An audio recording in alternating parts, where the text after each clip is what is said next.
तो भैया कल से लेके आज तक विवाद ही विवाद। अब समझ में आया कि आखिरकार झूला और किनारे सफाई क्यों कराई गई। असल में बग्गा बग्गी के वीडियो से पूरा आपको समझ में आ सकता है। जो कल झूलन देवी आई थी झूलन देवी ने यहाँ जो विवाद फैलाए थे उसके पीछे की कहानी हमें बहुत अच्छे से समझ में आ गई। होपफुली आपको भी समझ में आ गई होगी। और अगर आपने अभी कुछ नहीं देखा है तो हम काहे के लिए बैठे हैं, हम आपको बताएंगे और झूलन देवी की कहानी से रूबरू कराएंगे। तो हे एवरीवन, एक बार फिर से आप सभी का स्वागत है। सबसे पहले हम पढ़ेंगे बग्गा का टाइटल। एक बार फिर से खेती का काम शुरू हो रहा है, हमारे विलेज में सुकून है। ए भैया, खेती का काम शुरू हो रहा है, मैं फिर से पूछूंगी। तुम घर तक पहुँचते पहुँचते तुमको इतना फैक्ट्री से कॉल आ रहा था, इतना फैक्ट्री वालों को तुम्हारी ज़रूरत थी। अब तुमको फैक्ट्री वालों का कॉलो नहीं आ रहा है और खेतों में तुम लगे पड़े हो। तो ये चीज़ हमको अब समझ नहीं आ रहा है। और जनता भी जवाब चाहती है। कहते हैं ना, जनता जवाब चाहती है। साहब जवाब दीजिए आप कि आखिरकार ये का माजरा है। ऐसे तो बात ना ही बनेगी, हैं? ऐसे तो नहीं चलेगा। खैर चलो देखते हैं का जवाब देते हैं, का नहीं जवाब देते हैं। इनकी फैक्ट्री कब खुलती है, कब। अच्छा, खेतों में जब तक काम है तब तक टिफ़िन डब्बा ले जाने की ज़रूरत का है? खेत वाला कंटेंट दिखाओ। जब खेत का काम ख़त्म हो जाएगा तब टिफ़िन पैक होना ज़रूरी होगा। और तब ठेकेदार साहब की ज़रूरत होगी फैक्ट्री में। अच्छा बग्गा, मिठाई बची थी या सब बांट दी थी? जो झोले में दिखाए थे झोला भर के तुमको फैक्ट्री की तरफ से मिली थी कि जो भी मज़दूर लोग हैं ना, है ना, वर्कर लोग, उनको आप बांट बूट दो। तो भाई पूरी बांट दी थी। खैर लड्डू ही रहे होंगे, बांट दिया होगा। लेकिन फिर भी छोटी बड़ा लड्डू खाती, का पता वह 2-4 डब्बा दबाए गई होगी। तो भाई का है कहानी, चलो शुरू करते हैं अपनी जुबानी। बग्गा बग्गी का जो ये वीडियो है दोस्तों, इसको मुझे देख कर ना हुई हैरानी। असल में झूलन देवी ने कल झूला प्रोग्राम बनाया। उसके बाद जाले नीचे का गंदगी, साइड में जो उनकी बालकोनी से गिरता है धूल मिट्टी सब दिखाया। तो हुआ क्या दोस्तों कि बग्गी ने बोला आज ही उसने मिलके आंगन साफ किया है, धोया है, एकदम लप लप लप लप चप चप चप चप बढ़िया एकदम धोए के चकाचक बना दिया है। लेकिन अब वो जा रही है अंदर की सफाई करने। लेकिन थोड़ी देर में ट्रैक्टर लेके आ गए बग्गौनू, क्योंकि खेतों में करनी थी निराई गुड़ाई बुआई सब कुछ करना है भाई साहब। पहले होगा जुताई, उसके बाद होगी बुआई। तो देखो उधर वाला गेट हालांकि बन गया जिधर सीमेंट वाला रास्ता बना था, पर उसको अभी बहुत अच्छे से कस के बंद कर दिया गया, तार तूर लगा दिए गए हैं उसमें। जब कभी गेट लग जाएगा उसके बाद उसको खोलने में ज़्यादा कोई फ़र्क नहीं पड़ेगा। अभी देखो तार हटाओ, बल्ली हटाओ, बल्ला हटाओ, हैं जो वहाँ लकड़ी रखी है वो हटाओ। तो बग्गा ने सोचा ठीक है धुल गवा तो क्या करना, यही उसे निकाल देते हैं। तो इसीलिए वहाँ से निकाल दिया। अब हमारी छोटी दीदी को एक कत्तई रास नहीं आया कि तुम नास पीटो यहाँ पर पूरा धोए धाए हो और किनारे जिधर मेरी बालकोनी है उधर एकदम धूल मिट्टी भरी पड़ी है। जब देखो तब मैं ही सफाई करती हूँ। और झूला झूला में भी धूल मिट्टी है, तुमने कहा धोया, झूला नहीं धो सकती थी? तो असल में माजरा ये था, इसलिए झूलन देवी भरी पड़ी थी। वैसे उस झूला पे बैठ के भड़ास तो निकालती थी वो कागजी पति के लिए या फिर एक्सोक्स के लिए। लेकिन कल जो भड़ास निकली है वो इनडायरेक्टली भाभी जी के ऊपर निकली है कि हाँ पता है तो कितनी सफाई करती है। ना से पीटी देखो इतना सब गंद पड़ा है किनारे हैं। दोस्तों देखो हमारी दीवारों को झाड़ा तक नहीं गया है, वो गंदगी ही थी, है ना, जो जमी पड़ी दिखाई दे रही थी किनारियों में धारियों में। तो ये जाले अभी मैं झाड़ूंगी। और यहाँ से मेरे प्लांट्स अच्छे दिखाई दे रहे हैं, फलाना ढिमकाना, जो कि मैंने आपको कल झूलन देवी वाले वीडियो में बताया है। हाँ, अगर आपने मेरा झूलन देवी वाला ब्लॉग नहीं देखा है, जलनखोरी की झूलन देवी शाम को डाला था, वो एक बार देखिएगा ज़रूर। फुल आनंद आएगा। रंगारंग एकदम चकाचक वाली वीडियो बनाई है मैंने। तो वो वीडियो आप एक बार ज़रूर देखिएगा, ज़रूर। मैं यही कहूँगी, जुलूल से जुलूल देखना, क्योंकि वो वीडियो है सुपर से भी ऊपर, है ना। खैर चलो, अब आते हैं मुद्दे पे। तो इन मोहतरमा को ये रास नहीं आया कि भाई पूरा धोने के बावजूद साइड में तुमने उसको किनारा छोड़ दिया, क्यों? क्योंकि यहाँ वहाँ पे कभी मेरे प्लांट्स का या फिर कभी कुछ गिर जाता है मेरा सामान, तो किनारे पड़ा रहेगा। अब असल में ये बात होता है, कई बार जल्दबाजी में काम होता है कि भैया सामने सामने साफ़ कर दो, किनारे किनारे बाद में साफ़ होता रहेगा, है ना। तो हो सकता है इसलिए बग्गा बग्गी ने वो छोड़ दिया हो, है ना। लेकिन दीदी इससे पहले भी एक बार दिखाई थी कि देख लो, यहाँ जब भी मैं साफ़ करती हूँ मैं ही झाड़ू लगाती हूँ। चूल्हे की तरफ की गंदगी भी दीदी ने दिखाई है कि चूल्हे के हाल देख लो मम्मी, बहुरिया इतने साफ सूफ ना करे हैं। चूल्हे के हाल हैं बेहाल, मैं ही करूँ तो करूँ मम्मी, वरना मचा है बवाल। तो ये सारी चीज़ें दिखाई गई, हमने भी देखा भाई सब। हमने कहा हो, इतना गंदगी जी, इतना गंदगी कौन करता है जी, है। तब बात तनिक हमरे समझ में आई कि आखिरकार ये माजरा का है भाई। दिखाने के चक्कर में ना, भाभी को गिराने के चक्कर में ये पगलिया कुछ हरकत कर जावे। अक्सर ये करती है ना। ये कोई नई बात नहीं है। कभी मम्मी की कमियां दिखा देती है, मम्मी को तो सीधे ताना मारती है, फिर दूसरे वीडियो में कहेगी पार्ट ऑफ लाइफ। ये हमारी मम्मी की नॉर्मल कन्वर्सेशन है, हमारे यहाँ ऐसे ही बातें होती हैं, पार्ट ऑफ लाइफ। तो मैं तो यही सोच रही थी कि अगर ये पार्ट ऑफ लाइफ है तो भैया हैं, इनकी लाइफ तो भैया बहुत ही ज़्यादा अलग अलग टाइप की है ना। कभी कोई किसी गरिया दे, किसी के ऊपर इल्ज़ाम लगाए दे, पार्ट ऑफ लाइफ। तो इट्स पार्ट ऑफ लाइफ, है ना, चलता रहता है दीदी के घर में। उधर एक पार्ट ऑफ लाइफ शिमला में हो रहा है, हाँ, एयरबीएनबी के घर में। भाई उधर तो अलग ही कांड हुए जा रहे हैं। एक तरफ शुगर है, एक तरफ गुड़ चना, और पता नहीं चीनी उनी वाली चाय भी चल रही है। दूसरी तरफ मोटापा भी कम किया जा रहा है। खैर नोना की अम्मा के साथ ये सब पहले भी हो चुका है, कोई नई चीज़ नहीं है। तो वो तो भाई चलता रहेगा, वो कंटेंट बनने के लिए आई हैं। बदले में कुछ बहुत चीज़ें मिल जाएंगी जो बाद में यहीं रख ली जाएंगी। आज तक की बात हमारी समझ में नहीं आई कि अगर छोटी दीदी की इंडिपेंडेंट बहन है ना, जो उधर वाली है ना, वो जब कभी भी अपनी सासू अम्मा के लिए कपड़े कुपड़े खरीदती हैं तो वो यहीं काहे रखवा लेती हैं, भेजती काहे नहीं है? क्या उनको डर है कि वो कपड़े ससुर जी पहन लेंगे, या फिर डर है कि जिठानी ले लेगी? पिछली बार भी इन्होंने जो नकली वाली मरून कलर की सदरी दिलाई थी, जो एक बार उनकी सासू अम्मा ने गलती से पहन ली थी, उनकी माँ की जो उतरवाई थी, वही सदरी फिर से इन्हें धो के रखी थी, वही धो के दिया कि लो मम्मी पहन लियो। तो ये बात भी हमारे तनिक रास नहीं आई। अब कहाँ है इसके पीछे का लॉजिक, कहाँ है इसके पीछे की कहानी, भाई ये तो यही जाने। हमें तो बिल्कुल समझ में नहीं है, पर कुछ तो है, देयर इज समथिंग, है ना। अब काउ है समथिंग समथिंग, ये तो हमारी दीदी जान सकती है, बड़ी वाली। इसके पीछे की कहानी, इसके पीछे का लॉजिक कि काहे वो मम्मी जी के कपड़ा यहीं रखवाती है, काहे मम्मी लेके वो कपड़ा नहीं जाती है, कुछ ना कुछ तो होगा। खैर चलो।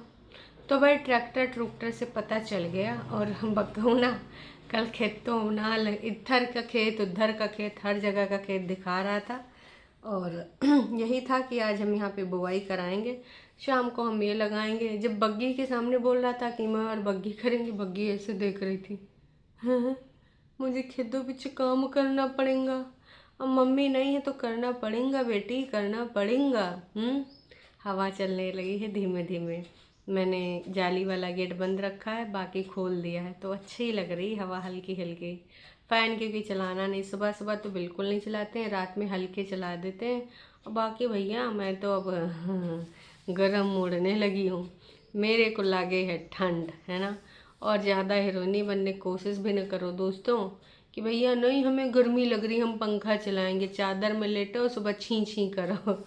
इससे अच्छा है सावधान रहें, सतर्क रहें, अपने हेल्थ का ध्यान दें, हम तो यही कहेंगे।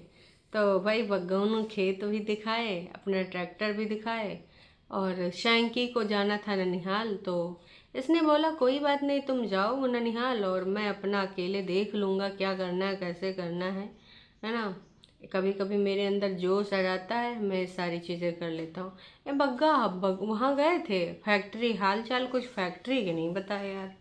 मतलब कुछ का चल रहा है फैक्ट्री में उधर, कुछ नहीं हमें पता चला। तो हमें समझे नहीं आता है कि का चल रहा है का नहीं चल रहा है फैक्ट्री में।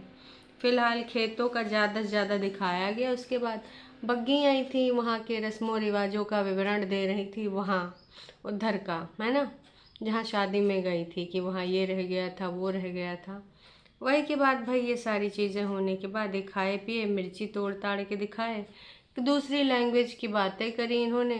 पता नहीं जहाँ पे गए थे वहाँ की रीजनल लैंग्वेज, उससे रिलेटेड इन्होंने रील बनाई है। तो बोला आप वो रील भी देखिएगा मेरे बग्गा वाले चैनल पे, इट्स मी बग्गी वाले चैनल पे। तो भाई चैनल के भी प्रमोशन हो गए है ना, इंस्टाग्राम के। और वही के बाद भाई साहब दोनों ब्रेड ब्रूड लाते हैं रात में, खाना वाना ज़्यादा खाने का मन नहीं होगा, बाहर से थोड़ा दबाए दुए दिए होंगे, और फिर भैया सैंडविच खाया जाता। कह रही थी आलू ब्रेड खाने का मन है, तो सैंडविच खाने के बाद ये लोग बढ़िया बल्ले बल्ले सावा सावा करते हैं बढ़िया अच्छे से। हमने देखा, हमने कहा चलो ठीक है भाई साहब कर लो बल्ले बल्ले सावा सावा, कहा जाता है कुछ नहीं जाता अपन लोगन का। तो ये सारा सिलसिला चला है ना, रंगारंग कार्यक्रम चला। और अब थोड़ा सा हम बात करेंगे यहाँ पे विश्लेषण कमेंट सेक्शन में। जे खेत नहीं है किचन गार्डन है। लो भाई साहब, कमलजीत जी ने लिख दिया है खेत ना है भाई। जब देखो खेतों की बुआई, किचन गार्डन कहो ना भाई, इतना छोटा छोटा खेत नहीं होता है। आंगन के फ्लोर कितनी खराब है, न्यू फ्लोर करवा लो। भाई कब तक यहाँ पे इनका रुकना है, कब तक नहीं रुकना है। कौने दिन मम्मी जी इनको भगाए दें, आंगन का फ्लोर का ही करवाएंगे। गेट तो लगवाया नहीं जा रहा है, ट्रैक्टर जिधर से लाना है उधर भाई बल्ली बुल्ली बांध दी गई हैं। देखो ये कंजूस बग्गा उधर कब गेट लगवाता है ना। तो मैं इस बारे में तो भाई कुछ नहीं बोलूँगी कि भी लगता नहीं है। दीपक का पेट बाहर निकला हुआ है, एक्सरसाइज किया करो। एक्सरसाइज कोलेस्ट्रॉल का भी कुछ डर रखो, ऐसे नहीं होना चाहिए। देखो बग्गा की टांगे एकदम पतली सी हैं, स्लिम ट्रिम सी हैं, पेट निकला हुआ है। बग्गे देख ले, का पता तू कब बीमार पड़ जावे, फिर तो यहाँ रोना लेके आ जावे। बग्गी तुम अपना मस्त रखा करो, खुश रहा करो, माता रानी तुम्हारी जल्दी जल्दी सुने। तुम्हारे संस्कार बहुत अच्छे हैं, तुम घर को तोड़ने वाली नहीं जोड़ने वाली लड़की हो। मैं आपके ब्लॉग्स बहुत सुकून से देखता हूँ। बग्गी ऐसे ही चीज़ें किया करो, बढ़िया लगता है तुम्हारे साथ जुड़ के, ऐसा लगता है कि अपने घर की चीज़ें देख रहे हैं। मुझे आपका ब्लॉग रहता है फाइनली आ गया। तो संडे भी पपाया लगाया। तमाम लोगों ने तमाम तरह की बातें करी हैं। हेलो बग्गी, प्लीज़ गैस पे डायरेक्ट रोटी मत सेका करो, हानिकारक होता है हेल्थ के लिए हैं, उसमें गैस आ जाती है, प्लीज़ ध्यान देना। तो बहुत सारी चीज़ें किसी ने लिखा है मम्मी को बुला लाओ, उनको आपके पास अच्छा लगता है। बाद में बग्गी ने शाम को तुलसी पूजा भी करी थी। तो भाई मम्मी को कहाँ से बुला लाए, मम्मी का अभी उधर चल रहा कार्यक्रम है ना। बड़ी दीदी का आने देंगी, अभी नहीं आने देंगी तो हो नहीं सकता। अच्छा कल तुरता जो दिखाई थी ना हमारी छोटी दीदी ने, छोटी दीदी के तो हाल बहुत बेहाल हो गए। झूलन देवी बन के भी कोई फ़ायदा नहीं हुआ। झूला वीडियो आने के बाद भी सिर्फ 9,000 लोगों ने देखा 19 घंटा में। आय हाय, बहुत शर्मनाक बात है दोस्तों। छोटी दीदी का हाल हो गया है तुम्हारी छोटी छोटी चीज़ों पे है ना। और एक तो तुमने विवादित वाली शर्ट पहनी थी, रंग दे तुम मोहे गेरुआ सॉरी। तो ये जो तुमने विवादित शर्ट पहन के झूलन ब्लॉग बनाया, उससे भी कुछ फ़ायदा नहीं हुआ। दिनों दिन तुम गिरती जा रही हो, मतलब हरकतें तुम्हारी, उसके साथ साथ वीडियो के व्यूज़ भी तो बहुत ज़्यादा गिर गए हैं व्यूज़। 78 कमेंट्स दीदी ने पब्लिक कर दिए हैं। सबसे ऊपर जो टॉप पे कमेंट आया है, oh no content so boring, blah blah blah, सुनते रहो बस हैं। मैंने ये किया, मैंने वो किया, हाँ हद मचा रखी है, बोरिंग ब्लॉगिंग। दीदी ने हार्ट दे दिया। दीदी ऐसन है, जलनखोर जल कुकड़ी, सब्सक्राइबर को भी नहीं छोड़ती। कंटेंट नहीं सुधारेंगी कि अपने कंटेंट में कुछ नया लेके आए, बस हार्ट दे देंगी, बदतमीजियाँ करेंगी, ऐसी हरकतें हैं इनकी। मुझे वो ब्लॉग याद है जब आपकी मदर इन लॉ जॉब जाते थे, है ना। आप सारे काम करती थी। आय हाय, याद दिला दिया इनका संघर्ष की कहानी कि मैंने, मदर इन लॉ नहीं भाई, वो मदर थी मम्मी जी। जॉब जाती थी, बग्गा की माँ। हमारी छोटी दीदी चूल्हों पे खाना बनाया करती थी। उस दिन गिना तो दिया था कि सबसे ज़्यादा किसने किया है मम्मी जी के लिए। अगर किसी ने किया है तो वो मैं हूँ, मैं सबसे ज़्यादा मैंने किया है। तो लोगों ने भर भर के इनको प्यार दिया है, लोगों ने हंसी मजाक उड़ाए हैं झूलन देवी के वीडियो को। आप सिट से बात करने लगे हो, अच्छा लगता है, ऐसे आवाज़ें सुनाया करो। गुलाब की कलम को नीचे से गोबर में कवर करके लगाने से लग जाएगी। अच्छा, कह रही थी मैं हार नहीं मानूंगी, चाहे जो हो जाए, कुछ भी हो जाए, हैं दुनिया इधर की उधर हो जाए, मैं गुलाब की कलम लगावांगी। बग्गा बग्गी अपने खेतों ਵਿੱਚ ये अपने ऊपर, भाई ऊपर लगाएंगी गुलाब की। चलो ठीक है, लगा लेने तो, इसमें कोई बुराई नहीं है, इनको भी लगाने का पूर्ण रूप से अधिकार है। तो मैं तो यही कहूँगी, हाँ लगा लो अच्छे तरीके से, खेतों में भी, यहाँ पर भी, वहाँ पर भी, जहाँ मन करे वहाँ गुलाब लगा लो। अच्छे अच्छे फ्लावर खिलते हैं तो अच्छा लगता है। बाकी दोस्तों, आप भी बताइए आपको क्या कहना है, क्या नहीं कहना है। इनका ये जलनखोरी वाला वीडियो कैसा लगा। और अब इनके वीडियोस में कुछ भी बचा नहीं, बस एक दूसरे को जलनखोरी दिखाते हैं। झूठ फरेब इनके सारे खुल ही चुके हैं, कुछ नया मैटर है नहीं, बस पुरानी चीज़ों को घिसी पिटी। उधर वो विवादित मम्मी से पॉडकास्ट करा रही है, सासू अम्मा से भी करा रही है कि कैसो करके, कैसो करके कुछ इसमें चटकना, कुछ भी पटकना, कुछ भी मिर्च मसाला वाला चटोरी चीज़ें मिल जाएं। तो आप लोग समझदार हो, समझदार के लिए इशारा काफ़ी। ये सारी चीज़ें अब लंबी चलने वाली हैं, ठीक है। बाकी आप लोग कमेंट करके अपनी अपनी प्रतिक्रिया दीजिएगा कि आपको इनके ये विवादित वाले ब्लॉग कैसे लग रहे हैं। और हाँ, हम मिलेंगे आपको दोपहरिया वाली लाइव में, वहाँ पे करेंगे खुल के वार्तालाप मैं और आप, और व्यक्त करेंगे अपने अपने जज्बात। आपके यहाँ का मौसम कैसा है बताइएगा ज़रूर कमेंट सेक्शन में। चलो फिर मिलते हैं लाइव में, तब तक के लिए टाटा बाय बाय। चैनल पे नए हो तो तुम चैनल को कर सकते हो सब्सक्राइब, लाइक कर दिया करो यार। लाइक करने में आपका घर जायदाद थोड़ी लिखा देंगे, ऐसे करने से लाइक कुछ नहीं होता है, लोगों का मनोबल बढ़ता है। और वैसे भी दुनिया समाज जहान में मनोबल गिराने वाले बहुत सारे लोग हैं, इल्ज़ामात लगाने वाले, इधर उधर गंदी बातें करने वाले। तो थोड़ा मोटिवेट करने के लिए आप लोग हो, करते रहो। चलो जी, टाटा बाय बाय।